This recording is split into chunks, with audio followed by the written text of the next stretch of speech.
নমস্কার, সকলকে স্বাগত জানাই আজকের আরো একটি নতুন এপিসোডে। আমি দীপ চ্যাটার্জি রয়েছি আপনাদের সঙ্গে। তৃণমূলের 20 জন বিদ্রোহী সাংসদ তারা এনসিপিআই দলে। গতকাল আপনাদেরকে লাইভ করে এই খবর আমি দিয়েছিলাম, কিন্তু যে বাস্তব চিত্র, সেই বাস্তব চিত্রটা অত্যন্ত ভয়ঙ্কর। তৃণমূলের এই 20 জন বিদ্রোহী সাংসদকে কার্যত বিয়েবাড়ির শালপাতায় পরিণত করে দিল ভারতীয় জনতা পার্টি। কিভাবে আমি আপনাদের সঙ্গে আলোচনা করব, বিশ্লেষণ করব এবং এই ভিডিওতে দেখাবো যে এনসিপিআই দল, সেই এনসিপিআই দল পর্যন্ত এই তৃণমূলের 20 জন যে বিদ্রোহী সাংসদ রয়েছেন, যারা নিজেদেরকে এনসিপির সঙ্গে মার্চ করার কথা বলছেন, সেই এনসিপিআই দলই বলছে যে এদেরকে নিলে দলের বদনাম হবে। এছাড়াও কুণাল ঘোষের কটাক্ষ আমি আপনাদেরকে দেখাবো শতাব্দী রায়ের বক্তব্য, সমস্ত কিছু বিষয় থাকবে আজকের এপিসোডে। আর রাজ্যে যখন এই সমস্ত খবর ভাইরাল, অর্থাৎ তৃণমূল কংগ্রেসের 20 জন বিদ্রোহী সাংসদ নিয়েই যখন প্রত্যেকটা টেলিভিশন মিডিয়া পড়ে রয়েছে, তখন কিন্তু ভারতবর্ষের অন্দরে বেশ কিছু ভয়ানক ঘটনাও ঘটে গিয়েছে, যেটা আমাদের সামনে মেন স্ট্রিম মিডিয়ার দ্বারা আসেনি। সেটাও আপনাদের সামনে আজকে আলোকপাত করব এবং দেখাবো যে হিন্দু ধর্ম কি সত্যিই আজকে সংকটে রয়েছে। কারণ শ্রী রামচন্দ্র, প্রভু রামচন্দ্র, সেই রামচন্দ্রের যে খাজানা অর্থাৎ রাম মন্দির, সেই রাম মন্দিরে যে পুণ্যার্থীরা টাকা দেয়, অনুদান দেয়, সেখান থেকে টাকা পয়সা গায়েব। সেখানকার যারা সেবায়াত রয়েছে, সেই টাকা পয়সা ব্যবহার করে রাতারাতি জমি কিনে ফেলছে, কোটিপতি হয়ে যাচ্ছে। কি বলেছেন অখিলেশ যাদব আমি শোনাবো আপনাদেরকে। যোগী আদিত্যনাথের প্রশাসন এই মুহূর্তে কি ব্যবস্থা নিচ্ছেন সেটাও দেখাবো। বিভিন্ন ধর্মগুরুরা কি আলোচনা করছে সেটা তো আপনাদেরকে নিশ্চয়ই দেখাবো। এবং সাথে সাথে এই এপিসোডেই আমি আপনাদেরকে একটি ভিডিও দেখাবো, যেখানে যারা ভারতবর্ষের বাণিজ্যিক জাহাজে কাজ করে সেই সমস্ত ব্যক্তিরা কি ভিডিও তৈরি করে এখন পাঠাচ্ছে। আপনারা সকলেই শুনে নিয়েছেন ইতিমধ্যেই 3 ভারতীয় নাবিক আমেরিকান মিসাইলের টার্গেটে মারা গিয়েছে। আমাদের ভারতবর্ষের প্রধানমন্ত্রী এখনো পর্যন্ত একবারও দুঃখ প্রকাশ করেননি। আর সেই মুহূর্তেই নাবিকদের থেকে আরো একটি ভিডিও এলো, যেটা দেখে ভারতবর্ষের প্রত্যেকটা মানুষ কিন্তু আশঙ্কায় রয়েছে যে আমেরিকার এই দাদাগিরি কিভাবে বন্ধ হবে। আর যদি বন্ধ না হয় তাহলে ভারতবর্ষের সরকার এই আমাদের জাহাজে যারা কাজ করছে সেই নাবিকদেরকে কিভাবে সুরক্ষা দেবেন। সমস্ত কিছু বিষয় নিয়ে থাকবে আজকের এই এপিসোড। চ্যানেলটাকে সাবস্ক্রাইব করে নিন এবং কিউআর কোডটি স্ক্যান করে অতি অবশ্যই হোয়াটসঅ্যাপ চ্যানেলে যুক্ত হয়ে যান, যাতে যে কোনো ভিডিওর নোটিফিকেশন আপনাদের কাছে সঙ্গে সঙ্গে পৌঁছে যায়। তো আসুন প্রথমে আমরা 20 জন ওই তৃণমূল কংগ্রেসের প্রাক্তন বিদ্রোহী সাংসদদের খবরে একটু নজর রাখি। গতকাল আপনারা সকলেই দেখেছেন আমার লাইভে যে আমি এই এনসিপিআই দলের সঙ্গে এই 20 জন সাংসদ যুক্ত হচ্ছেন, সেটা আপনাদেরকে জানিয়েছিলাম। লোকসভার স্পিকারকে, মাননীয় ওম বিড়লাকে এরা চিঠিপত্র দিয়েছে এবং শোনা যাচ্ছে লোকসভার স্পিকার এই বিষয়ে মান্যতা দিয়েছেন এবং এদেরকে আলাদাভাবে 20 জুলাই থেকে যে লোকসভা স্টার্ট হবে সেখানে বসার জায়গা দেওয়া হবে এবং সেটা এনসিপিআই দলের ছাতা বা তাদের ব্যানারের তলায় এই 20 জন সাংসদ বসবেন। আর লোকসভার মাননীয় স্পিকার ওম বিড়লাকে চিঠিপত্র দেওয়ার পরেই সাংসদ শতাব্দী রায় তিনি মিডিয়ার সামনে এলেন এবং তিনি বললেন যে কিভাবে তাদের আগামী দিনের কর্মসূচি এগাবে। আমি শোনাবো আপনাদেরকে শতাব্দী রায় তিনি কি বলেছেন এই মিটিং থেকে বেরোনোর পরে। দেখুন। মার্চ कर लिया এনসিপিআই से মার্চ कर लिया। আমরা প্রকৃত তৃণমূল আসল নকল ওসবের মধ্যে নেই বা আমরা ওই সিম্বলও চাইনি। আমরা আমাদের এনসিপিআই হিসেবে মার্চ করেছি। আপনাদের যে এনডিএ এর সঙ্গে কাজ করতে আগামী দিনে নেতা কে হবেন আপনাদের দলে? সেগুলো কিছু ঠিক হয়েছে না, সেগুলো সেগুলো ঠিক হবে। আমরা ওরকম আগে তো বলছিল 19টা সই হয়নি, মিথ্যে কথা। আমরা প্রমাণ দিয়েছি যে আমরা করেছি এবং বারবার বলেছিলাম যে আমাদের এতগুলো হয়ে গেছে। তারপরে ওরা বলছিল না, সেটা তো আপনাদের কাছে সবচেয়ে বড় প্রমাণ। ওরা কি বলছে, কোনটা ঠিক হচ্ছে, বাস্তবে কি হচ্ছে, আমরা কি বলছি ঠিক হচ্ছে। আগামী দিনে আমরাই ঠিক বলবো। ঠিক আছে। पार्टी सिंबल को लेकर आप लोग क्लेम नहीं कर सकते? नहीं, हम लोग नहीं किया क्लेम, लेकिन वो स्पीकर डिसाइड करेंगे। वो लोग कंप्लेन किया, हम लोग कुछ लिखा, तो स्पीकर डिसाइड करेंगे क्या करना है क्या, लेकिन हम लोग सिंबल्स क्लेम नहीं किया। বীরভূমের সাংসদ শতাব্দী রায় তিনি একথা পরিষ্কার জানিয়ে দিলেন, তৃণমূল কংগ্রেসের লোগোটোগো ওসব ক্লেম করার তাদের ব্যাপার নেই, ওসব ক্লেম তারা করছে না। এনডিএতে তারা সরাসরি যুক্ত হয়ে গিয়েছেন এবং এনসিপিআই দলের সঙ্গে মার্চ করেছেন। আর এনসিপিআই এই দলের সঙ্গে মার্চ করার খবর যখন কুণাল ঘোষের কাছে জানানো হলো, তিনি অত্যন্ত ব্যঙ্গাত্মক ভঙ্গিতে এই এনসিপিআই দলকে ছোট করলেন এবং কটূক্তি করলেন। আমি শোনাবো আপনাদেরকে অত্যন্ত রসিকতার সঙ্গে কুণাল ঘোষ এই এনসিপিআই দলের সঙ্গে মার্চ করা নিয়ে কিভাবে 20 জন বিদ্রোহী সাংসদকে কটূক্তি ছুড়ে দিলেন। দেখুন। আচ্ছা, ওই নতুন দলটা খায় না মাথায় দেয়। তৃণমূলের মতো একটা দল থেকে মমতা বন্দ্যোপাধ্যায়ের মতো নেত্রী ছাতার তলা থেকে ব্যাঙের ছাতার তলায় গেলেন কি করে? এটা একটা মমতা বন্দ্যোপাধ্যায়ের ছাতা, বাংলার বাঘিনী, দেশের বাঘিনীর ছাতার তলা থেকে ব্যাঙের ছাতার তলায় গিয়ে আমরা তো অনেক বড় কিছু ভাবছিলাম। এদের দৌড় শেষ পর্যন্ত ওই কোনো মানে আছে? এবং ওনারা মনে রাখবেন কত বড় বিশ্বাসঘাতকতা শুধু মমতা বন্দ্যোপাধ্যায় বা তৃণমূলের সঙ্গে করলেন তাই নয়, ওনাদের প্রত্যেক ভোটারের সঙ্গে করলেন। কারণ লোকসভায় ওনারা গেছেন, ভোটাররা ভোট দিয়েছিলেন কিন্তু অ্যান্টি বিজেপি ভোট। কুণাল ঘোষের বক্তব্য শুনলে একটু হাসি পেয়ে যায় মাঝে মাঝে, যে ব্যাঙের ছাতার মতো গজিয়ে ওঠা দলের তলায় তারা চলে গেল, এই বিদ্রোহী সাংসদদেরকে কটূক্তি করে বললেন। এবং এই কথা বাস্তব, সত্যি করেই আমরা বা এই সাংসদরাও হয়তো ভাবতে পারেননি যে তাদেরকে এই এনসিপিআই দলের সঙ্গে মার্চ করতে বাধ্য করা হবে। আক্ষরিক অর্থে যদি আপনারা দেখেন তাহলে বিজেপি অত্যন্ত সুকৌশলগতভাবে 20 জন সাংসদের পলিটিক্যাল কেরিয়ারকে কার্যত শেষ করে দিল এবং জনসমক্ষে এদের ইমেজকেও পুরো ধ্বংস করে দিল। এনসিপিআই দলের সঙ্গে যুক্ত থেকে এরা আগামী দিনে না কোথাও ভোটে দাঁড়াতে পারবেন বা না কোথাও ভোট চাইতেও পারবেন, কারণ এনসিপিআই দলের এমন কিছু জনভিত্তি পশ্চিমবঙ্গে নেই যে এই সমস্ত যে সাংসদরা রয়েছে তারা যদি কখনো ভোটে দাঁড়ায় এই দলের হয়ে, তাহলে সেই দলটি কখনো নির্বাচনে জয়লাভ করতে পারবে বা একটা সাংসদও নির্বাচনে জয়লাভ করতে পারবে। অর্থাৎ অত্যন্ত সুকৌশলগতভাবে ভারতীয় জনতা পার্টি এই 20 জন বিদ্রোহী সাজা যে সাংসদরা রয়েছে তাদেরকে কিন্তু রাজনীতিগতভাবে একেবারে আখের ছিবড়ে বানিয়ে দিলেন। ওই আখের জুস হওয়ার পরে যেভাবে আখের ছিবড়ে বেরিয়ে আসে না, রাজনীতিগত দিক থেকে পশ্চিমবঙ্গে তৃণমূল কংগ্রেসের কর্মীর সমর্থন তো এরা হারালোই, নিজেদের যে সমস্ত লোকসভা এরিয়া রয়েছে সেখানকার সমর্থন হারালো, পাশাপাশি পশ্চিমবঙ্গের জনসমক্ষের কাছে এক্সপোজ পর্যন্ত হয়ে গেল। এবং এই কৌশলটা যে খুব সূক্ষ্মভাবে খেলেছে ভারতীয় জনতা পার্টি, এটা কিন্তু দেখলেই বোঝা যাচ্ছে। তবে এই 20 জন বিদ্রোহী সাংসদদের কি দুর্দশা চিন্তা করুন। এই এনসিপিআই দল যাদের রাজনীতির কোনো ভিত্তি নেই, একেবারে ত্রিপুরার একটি মাত্র সিটে এরা নির্বাচন লড়েছিল, তাতেও 1.6% নির্বাচনে ভোট পেয়েছিল, যাদের কোনো রাজনৈতিক ভিত্তি পর্যন্ত নেই, সেই ত্রিপুরার এনসিপিআই দলও গতকাল যখন টেলিভিশন মিডিয়ায় ইন্টারভিউতে তাদের প্রতিনিধিদেরকে ডাকা হয়েছিল তারাও এদেরকে নিতে নারাজ হচ্ছে এবং এরা অস্বীকার করছে এই ধরনের কোনো খবর নেই তাদের কাছে এটা বলে। দেখুন, आगे जो सांसद है दिल्ली में आज कहे स्पीकर से मिलकर जो वो आपके इन पार्टी में जिन पार्टी का नींव आपने रखा था हावड़ा में, आप कह रहे हैं इससे जुड़ने जा रहे हैं, इसके बारे में कोई जानकारी आपके पास? ना, इसके मुझे आज कुछ दिन से कुछ दिन 4-5 दिन से मेरे पास खबर आ रहा था जो ये लोग ऐसा कुछ सोच रहे थे, तो हम प्रेसिडेंट को बोले जो आप ऐसा मत करो क्योंकि इससे हमारा बदनाम होगा, क्योंकि आपने तो कुछ किया ही नहीं। सिद्धांत प्रेसिडेंट का था, सिद्धांत प्रेसिडेंट लेके अभी इन लोगों के साथ जुड़ना चाहता है, इन लोगों को जोड़ना चाहता है, मगर हम लोग जो लोग पार्टी का पुराना मेंबर है वो कोई राजी नहीं है। अभी जो सीए था, जो चार्टर्ड अकाउंट के जो पार्टी का जो हिसाब रखता था, वो भी मुझे फोन किए थे। ठीक है, दूसरा जो जिला के मेंबर थे वो लोग मुझे फोन कर रहे हैं सुबह से, जो दादा ऐसा ऐसा हो रहा है, आप कुछ बोलो। तभी जाके जो न्यूज चैनल मुझे पूछा तो मैंने बोला जो मेरा ऐसा इन लोगों के साथ कोई सपोर्ट मैं देना नहीं चाहता हूँ, मैं चाहता भी नहीं हूँ, क्योंकि ये पूरा सोच मेरा था, दिमाग से मेरा आया था। मैंने पूरा सिंबल भी बनाया, मैंने पूरा करके सिंबल बना के उन लोगों को दिया, नाम बना के दिया उन लोगों का। त्रिपुरा में पूरा 1.5 साल मैंने उनको चलाया। কুণাল ঘোষের বক্তব্যের থেকেও বেশি মজার বক্তব্য হচ্ছে এই এনসিপিআই দলের সঙ্গে যারা যুক্ত রয়েছে তাদের। জেনারেল সেক্রেটারি এনসিপিআই দলের, তারা তো পরিষ্কার টিভির পর্দায় বলছে যে না, আমরা এই টিএমসির 20 জন যে সমস্ত বিদ্রোহী সাংসদ রয়েছে তাদেরকে নিতে চাই না। এত বড় অপমান, 20 জন সাংসদ যারা নিজেদেরকে বিদ্রোহী বিপ্লবী ঘোষণা করছে, এই ছোট্ট ক্ষুদ্র এনসিপি দলও তাদেরকে নিতে নারাজ হচ্ছে।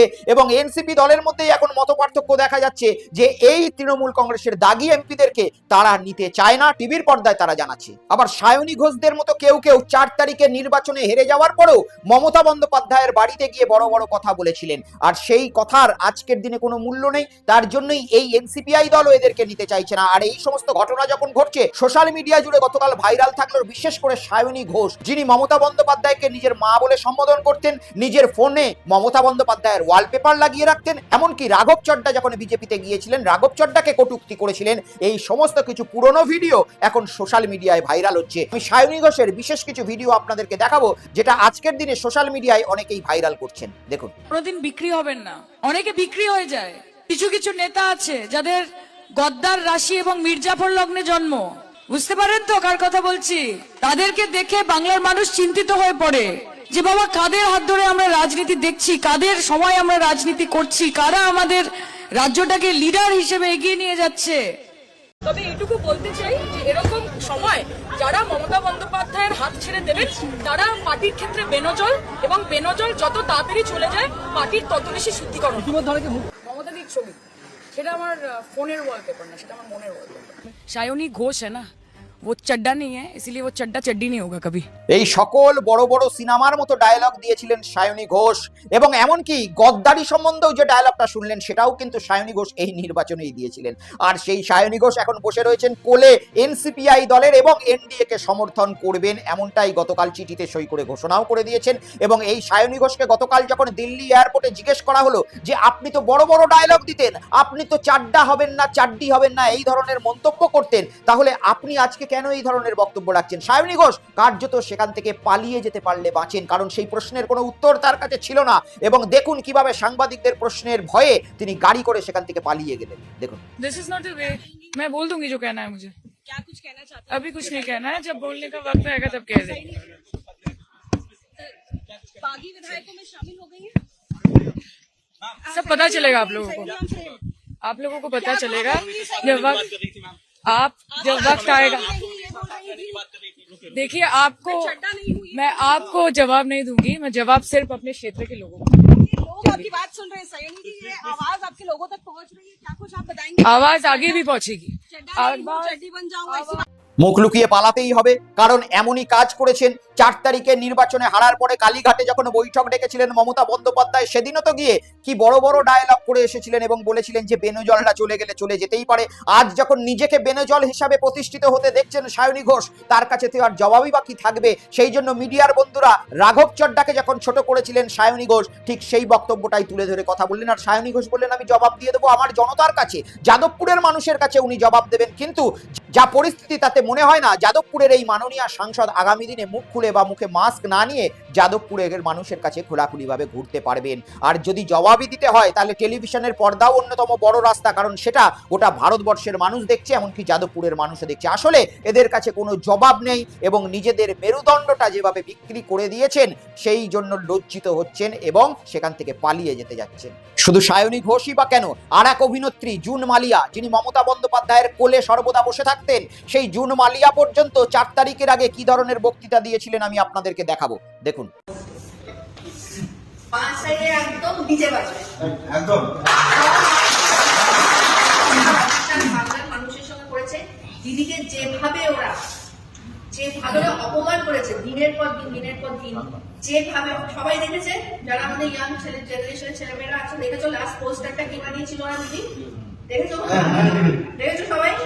তার জবাব কিন্তু আমরা নেব 5 তারিখ থেকে। আমরা সেই জবাব মেরে ওদের করবো। প্লিজ এগুলো রেকর্ড করবো। আসলে সেদিন ভাবতে পারেননি যে তৃণমূল কংগ্রেস বা মমতা বন্দ্যোপাধ্যায় হেরে যাবে, তার হাত থেকে ক্ষমতা চলে যাবে। তাই মমতা বন্দ্যোপাধ্যায়কে আরো বেশি করে পটানোর জন্য, বেশি করে কিছু পাওয়ার জন্য এই ধরনের বক্তব্য দিয়ে ভিডিওগ্রাফি করে সম্ভবত মমতা বন্দ্যোপাধ্যায়কে পাঠানো হতো খুশি করার জন্য।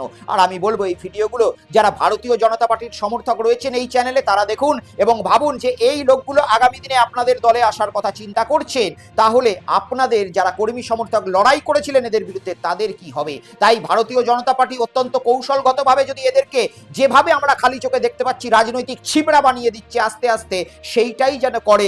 আগামী দিনে যদি এরা ভারতীয় জনতা পার্টির টিকিট পেয়ে থাকে তাহলে আমার মনে হয় না ভারতীয় জনতা পার্টির কোনো কর্মী সমর্থক আগামী দিনে ভারতীয় জনতা পার্টিকেও বিশ্বাস করতে পারবে। আর এদিকে সন্ধ্যা থেকে সকাল থেকে রাত পর্যন্ত, ভোরবেলা পর্যন্ত, দুপুরবেলা পর্যন্ত টিভি খুললেই যখন অভিষেক ব্যানার্জি, মমতা ব্যানার্জি, তৃণমূল কংগ্রেস এবং তৃণমূল কংগ্রেসের এই 20 জন বিদ্রোহীর খবর, তখন দেশে অবাক ঘটনা ঘটে যাচ্ছে। রাম মন্দির, যে রাম মন্দিরকে একসময় প্রতিষ্ঠার জন্য প্রত্যেকটা হিন্দু লড়াই করেছিলেন, যে রাম মন্দিরের উদ্বোধনে দেশের প্রধানমন্ত্রী মাননীয় নরেন্দ্র দামোদর দাস মোদী গিয়ে যজ্ঞ করেছিলেন, সেই রাম মন্দিরে এমনভাবে কমিটি গঠন করা হয়েছে যে সেই রাম মন্দিরের ট্রাস্ট থেকে দক্ষিণার টাকা, অর্থাৎ যে মানুষরা সেখানে গিয়ে দক্ষিণা প্রদান করে বা প্রণামী প্রদান করে সেই টাকা পর্যন্ত চুরি হয়ে যাচ্ছে। এমনটাই অভিযোগ কিছুদিন আগে করেছিলেন উত্তরপ্রদেশের সমাজবাদী পার্টির নেতা অখিলেশ যাদব। তিনি কি বলেছিলেন আমি আপনাদেরকে শোনাতে চাই, দেখুন। कितना दुर्भाग्य है कि हमारे धर्म के और मंदिर के लोगों की जांच पता है कौन करेगा? अधिकारियों। बताओ, हमारे धर्म में को आगे बढ़ाने वालों की जांच अधिकारी करेंगे? इससे बड़ा दुर्भाग्य और क्या हो सकता है सनातन धर्म के लिए? कि बताइए, प्रभु श्री राम, मर्यादा पुरुषोत्तम राम के चढ़ावे में अगर कोई बात हुई है तो कैमरा बंद करके आपस में बातचीत कर लें और कैमरा बंद करके आंखें बंद करके जो चढ़ावा चोरी हुआ वो वापस रख दो। भगवान प्रभु श्री राम माफ कर देंगे। অখিলেশ যাদব অভিযোগ করেছিলেন এবং বললেন ক্যামেরা বন্ধ করে এগুলো মেনে নেওয়া উচিত, কারণ ভগবান প্রভু শ্রী রামচন্দ্র মাফ করে দেবেন। ভগবান প্রভু শ্রী রামচন্দ্র মাফ করে দিলেও হিন্দু ধর্মের প্রত্যেকটা মানুষ যেভাবে আস্থা দেখিয়ে সেখানে প্রণামী দিয়ে এসেছেন তারা মাফ করে দেবেন।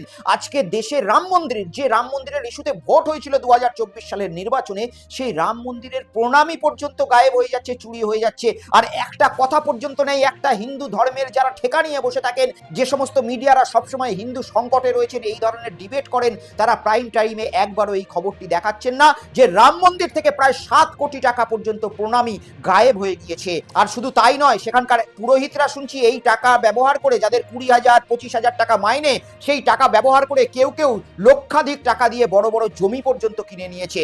আর উত্তরপ্রদেশ জুড়ে যখন এই ঘটনার আঁচ বিভিন্ন জায়গায় ছড়িয়ে পড়ছে, অনেক মানুষ যখন এই বিষয় নিয়ে ভিডিও করছেন, ভিডিও পাঠাচ্ছেন, শেয়ার করছেন, তখন অবশেষে 3 জনকে নিয়ে একটি কমিটি গঠন করেছেন এবং একটি সিট গঠন করেছেন, যারা এবারে এই রাম মন্দিরের ট্রাস্টের টাকা কিভাবে চুরি হয়েছে সেটা নিয়ে যাঞ্চ পড়তাল করবেন। কতটা দুর্ভাগ্যের বিষয়, যারা আজকে আমাদের ভারতবর্ষে সারাটা দিন হিন্দু ধর্মের কথা বলেন, তাদেরকে আজকে সিট গঠন করতে হচ্ছে আমাদেরই হিন্দু ধর্মের যে সবথেকে একটা অন্যতম বড় এবং পবিত্র স্থান রাম মন্দির, সেই রাম মন্দির থেকে প্রণামী বাক্স থেকে টাকা চুরি হয়ে যাচ্ছে। কারা রয়েছে এই ট্রাস্টে, কাদের আশীর্বাদ রয়েছে এই ট্রাস্টে, এই বিষয়ে যখন প্রশ্ন করা হয়, বিজেপির এক হেভিওয়েট প্রাক্তন সাংসদ কেন্দ্রীয় মন্ত্রী ব্রিজভূষণ শরণ সিং, যাকে আপনারা সকলেই চিনে থাকবেন, যে কুস্তিগির যে সমস্ত মহিলারা ছিলেন তাদের সঙ্গে বাগবিতণ্ডা হয়েছিল এবং মহিলা কুস্তিগিররা ব্রিজভূষণ শরণ সিং এর দিকে অভিযোগ তুলেছিলেন যে তিনি নাকি হেনস্থা করে থাকেন ছোট ছোট কুস্তিগিরদেরকে। সেই ব্রিজভূষণ শরণ সিংও প্রকাশ্যে ক্যামেরায় এসে মুখ খুলেছেন এবং বলেছেন যে এই সমস্ত বিষয়ে এত বড় বড় লোক জড়িত রয়েছে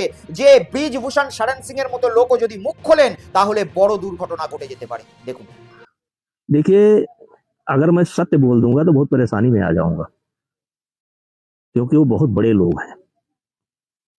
तो सत्य बोलने की हिम्मत अभी हमारी नहीं है, कभी समय आएगा तो बोलेंगे। सोशल मीडिया पर चल रहा है कि चंपतराय हटाए जाएंगे, ये हमारा विषय नहीं है। কল্পনা করতে পারছেন কত বড় স্ক্যাম হতে পারে এটা? ব্রিজভূষণ শরণ সিং আপনারা মনে করে দেখবেন অত্যন্ত পাওয়ারফুল ব্যক্তি, দেশের গোল্ড মেডেলিস্ট যারা রয়েছে সেই রেসলাররা পর্যন্ত এই ব্রিজভূষণ শরণ সিংকে ঝোকাতে পারেননি, ইস্তিফা দেননি তিনি। তার ছেলে পর্যন্ত সাংসদ টিকিটে 2024 সালে নির্বাচন লড়েছিলেন। এত বড় একজন ক্ষমতাশীল ব্যক্তি, তিনি বলছেন যে এত বড় বড় লোক যুক্ত রয়েছেন যে ব্রিজভূষণ শরণ সিং এর পর্যন্ত অসুবিধা হয়ে যেতে পারে। তাহলে রাম মন্দিরের এই কোটি কোটি, কয়েক হাজার কোটি টাকা যে ট্রাস্টে পড়ছে বা প্রণামীর মাধ্যমে মানুষ দিয়ে আসছে, সেই টাকাগুলো নিয়ে কতটা নয় ছয় চারিদিকে হয়ে যেতে পারে এবং কতটা বড় বড় মানুষের সঙ্গে যুক্ত রয়েছে এবং হিন্দুদের আস্থাকে সামনে রেখে কিভাবে ব্যবসা চলছে, ধর্মীয় রাজনীতি চলছে, সেটা আজকে প্রকাশ্যে চোখের সামনে দেখা যাচ্ছে। সেখানকার সাধারণ পণ্ডিত যারা রয়েছেন, যারা বলছেন যে এক সময় সাইকেল নিয়ে ঘুরে বেড়াতেন যেই ব্যক্তিরা, তারা আজকে বড় বড় গাড়ি নিয়ে ঘুরে বেড়ায়। দেখুন কি বলছেন। मैंने जिनको साइकिल से चलते देखा, साला 5 साल में कहां से चमत्कार हो गया कि उनके पास भी फॉर्च्यूनर गाड़ी है। वो एक आदमी एक छोटी सी दुकान में झोला छाप डॉक्टरी करता था, होम्योपैथ की। आंख से दिखाई नहीं पड़ता, कान से सुनाई नहीं पड़ता, पैर से चलने में असमर्थता है। वो आदमी इसी 5 साल में 4 साल में वो फैजाबाद का अकेला आदमी बना जनपद अयोध्या का, जिसके घर में लिफ्ट लगी, आवासीय घर में लिफ्ट लगी हो। শুনলেন, আমরা তো এখানে টিভির মধ্যে অভিষেক বন্দ্যোপাধ্যায়ের বাড়িতে লিফট রয়েছে সেই বিষয়টা দেখতে পাচ্ছি, কিন্তু এটাও শোনা যাচ্ছে যে রাম মন্দিরের ওই প্রণামীর সঙ্গে যারা যুক্ত রয়েছেন তাদের বাড়িতেও লিফট লেগে গিয়েছে। কিন্তু এই খবরটা মিডিয়াতে আমরা দেখতে পাই না। আমাদের ধর্মের জায়গা, আস্থার জায়গা, সেখানে আমাদের ধর্মের আস্থাকে ব্যবহার করে প্রকাশ্যে টাকা চুরি হচ্ছে। আর আমরা কি ধরনের হিন্দু যে চুপ রয়েছি? যারা হিন্দুত্বের রাজনীতি করেন, যারা প্রভু রামচন্দ্রের নাম নিয়ে রাজনীতি করেন, প্রভু রামচন্দ্র ওপর থেকে সবই দেখছেন এবং ভাবছেন যে কাদের ভরসায় আজকে আমার রাম মন্দির রইল। চলুন রাম মন্দিরের দিক থেকে একটু নজর নিয়ে যাই গলফ অফ ওমানে, অর্থাৎ সমুদ্রের সেই জায়গা যেখান থেকে ভারতের বিজনেস জাহাজগুলো পেরিয়ে আসে। কোথাও খাবার থাকে, কোথাও তেল থাকে, নানা রকম জিনিসপত্র থাকে। আর এই জায়গাতেই বেশ কিছুদিন আগে 8 তারিখ, 9 তারিখ এবং 11 তারিখ, এই 3 দিন পর পর মিসাইল দিয়ে হামলা করেছিল আমেরিকান নেভিরা এবং আমাদের ভারতীয় 3 জন মারা গিয়েছিল। কিন্তু আমাদের দেশের প্রধানমন্ত্রী তিনি ফ্রান্সে গিয়েছেন, G7 এর বৈঠক করতে গিয়েছেন, সেখানে ডোনাল্ড ট্রাম্পও উপস্থিত থাকবেন। কিন্তু সেখানে গিয়ে তিনি এইভাবে নিজের আপ্যায়ন করাচ্ছেন, কিন্তু ডোনাল্ড ট্রাম্পকে একবারও এই বিষয়ে কোনো কথা বলেছেন কি? সেটা তো দূরের কথা। আমাদের দেশের মাননীয় প্রধানমন্ত্রী নরেন্দ্র মোদী তিনি তার টুইটার হ্যান্ডেলে একবারও পর্যন্ত এই 3 জন যে মারা গিয়েছে দেশের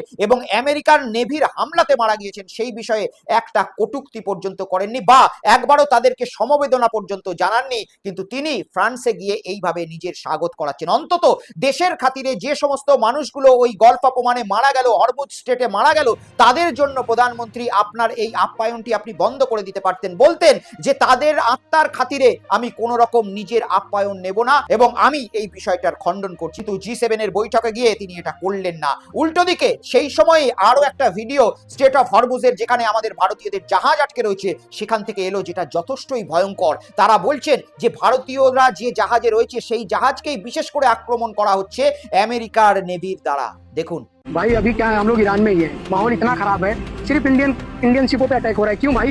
आप एक दूसरे का लड़ाई हमको बीच में क्यों ला रहे हो? हम कोई मिलिट्री आर्मी थोड़ी ना है कि हमको ट्रेनिंग मिला लड़ने के लिए। हम सीफेयर हैं यार, देश की इकोनॉमी बढ़ा रहे, बिजनेस को बिजनेस बढ़ावा दे रहे, ऑयल ला रहे, तो हमारे ऊपर अटैक क्यों कर रहे हो आप लोग? क्या गलती है हमारा भाई? हम मिलिट्री नहीं, हम सीफेयर हैं, कॉन्ट्रैक्ट बेस पे जहाज पे आते हैं काम करने के लिए, और तुम हमको टारगेट कर रहे हो, मार रहे हो। क्या हम लोगों की क्या गलती है? इंडियन सीफेयर 13 लाख है और अटैक अभी कंटिन्यू हो रहा है। अभी कल एक शिप पे अटैक हुआ, उस शिप पे मैंने काम किया था भाई, मैंने कैप्टन साहब से बात किया, बोला उन्होंने वार्निंग दिया और डायरेक्ट मिसाइल डाल दिया ओमान में। तो उनकी क्या गलती थी और वो सीफेयर की क्या गलती थी? हम लोग को क्यों बीच में घसीट रहे हो भाई? वीडियो वायरल करो भाई, क्योंकि ये पहुंचना चाहिए, सब सीफेयर लोग ये वीडियो वायरल करो, ताकि ये कितना बोलना चाहेंगे लास्ट में? सिर्फ सवाल इतना है कि सिर्फ इंडियन सीफेयर्स क्यों, सिर्फ और सिर्फ इंडियन सीफेयर्स में, कोई और क्यों नहीं, सिर्फ और सिर्फ इंडियन सीफेयर्स को क्यों अटैक किया जा रहा है? क्यों? কতটা প্রাণ হাতে নিয়ে আজকে আমাদের ভারতীয় জাহাজগুলো বা ভারতবর্ষের যারা এই নাবিকের কাজ করে তারা সেখানে রয়েছে ভাবুন তো। আমেরিকা, যার প্রেসিডেন্ট ডোনাল্ড ট্রাম্প আর এই ধরনের মানুষকে আমাদের দেশের মাননীয় প্রধানমন্ত্রী মহাশয় সবসময় নিজের প্রিয় বন্ধু বলেন। এমনকি কিছুদিন আগে ডোনাল্ড ট্রাম্প উইশ করেছিলেন মাননীয় প্রধানমন্ত্রীকে, তিনি থ্যাংক ইউ জানিয়েছিলেন, কিন্তু আমাদের নাবিকরা এইভাবে মারা যাচ্ছে সেই বিষয়ে একটা কথা বলছেন না।